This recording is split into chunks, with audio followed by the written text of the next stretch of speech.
State University, and she's given us some information in reference to her background, education, and some of her experiences coming to Tennessee State University. And now she's going to talk about some of the challenges and some of the opportunities that she has in terms of meeting some of those challenges and opportunities.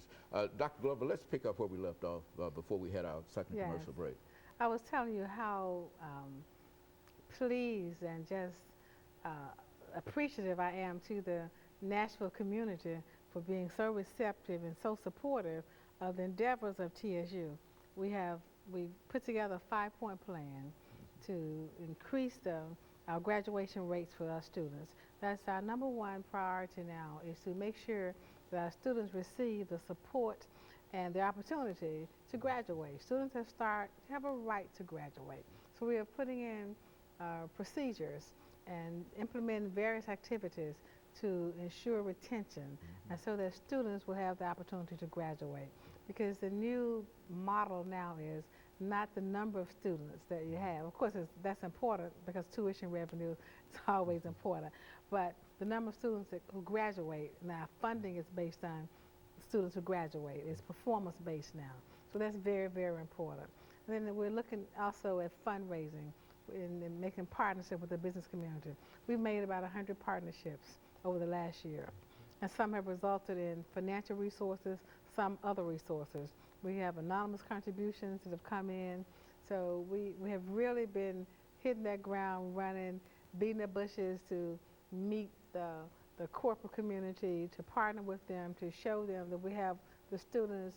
Our partnership is based on students and the expertise of our faculty, and hopefully that you will respond with sponsorships and partnerships with us. So that's been a fun fun game for us for a year now. And so that's quite a bit of activity that you've become involved in terms of fundraising. I think I heard you say at one time that you really almost have to support Tennessee State University from private money as well as state money, because you don't receive as much money, you think, as a matter of fact, none of our institutions, I think that has always been the charge, not charge, but one of the challenges that presidents have had to face. Absolutely. Most people are surprised when they hear that we receive less than 1/3 of our funding from the state of Tennessee. And the rest, because of tuition revenue, government grants, private funds, but we find a way to raise the funds to keep the school going. But it's largely tuition driven. So the base, the out-of-state fees, the in-state fees, all that makes for our entire budget. Now, in terms of the kind of assistance that, because I've had a number of individuals on this show from Tennessee State University, and they've talked about the kind of assistance that they are able to receive through grants and some of the things that have happened dealing with the national administration in terms of opening up funds. Has Tennessee State University received any of those funds in reference to that? Well, we write a lot of grants, and yes, to date, I would say we received almost $40 million in funding from the federal government, federal and state government, largely federal. And we spent a lot of time on the Hill in D.C. talking to the various agencies, agriculture, treasury, health.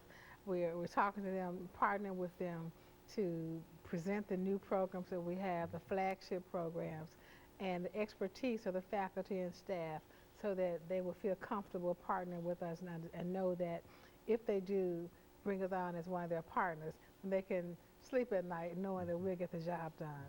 I think one thing that is noticeable, that there are a number of buildings that are going up on the campus at Tennessee State University.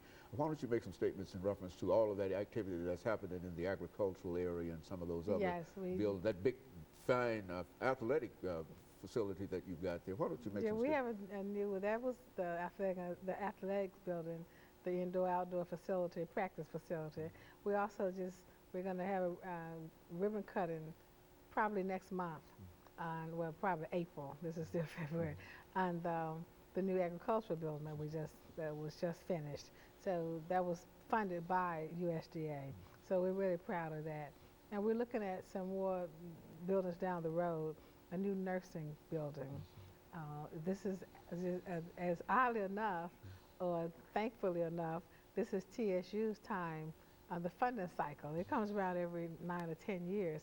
So this is the year that TSU receives funding.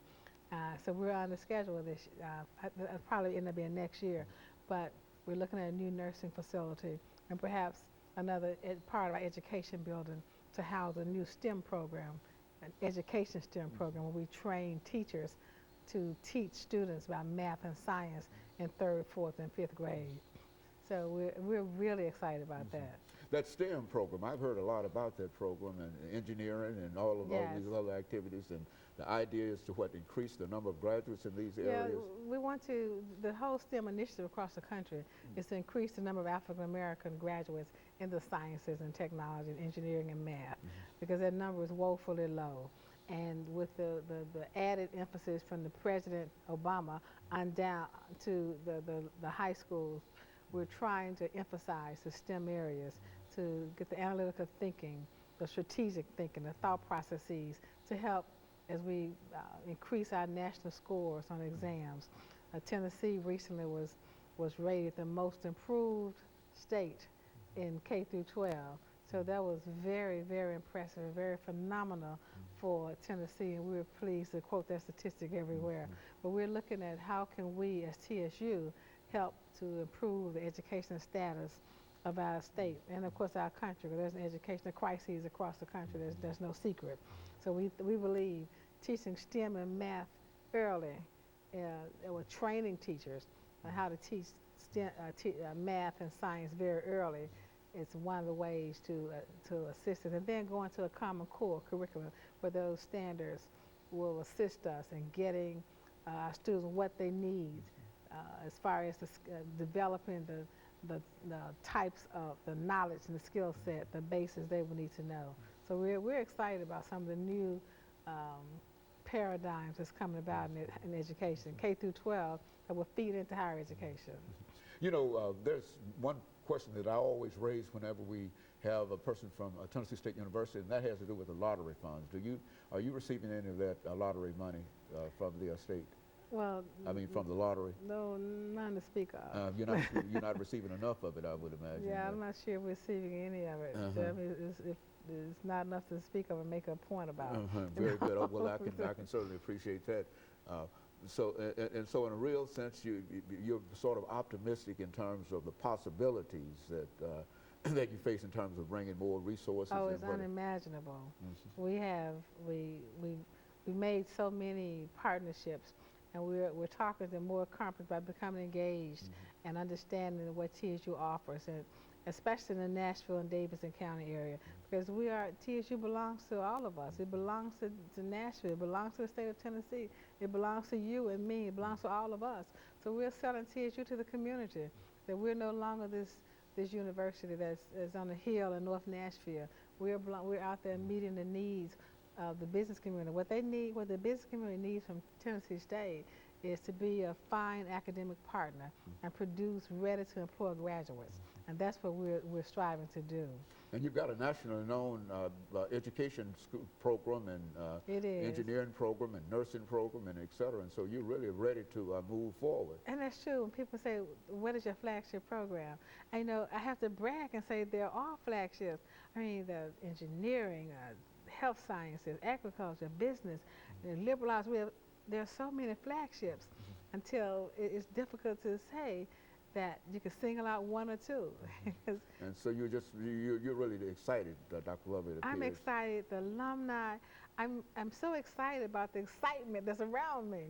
I'm going to visit many of the alumni chapters, and that excitement is rubbed off. I gave them a challenge to meet a $50,000 challenge, and some have already met that challenge.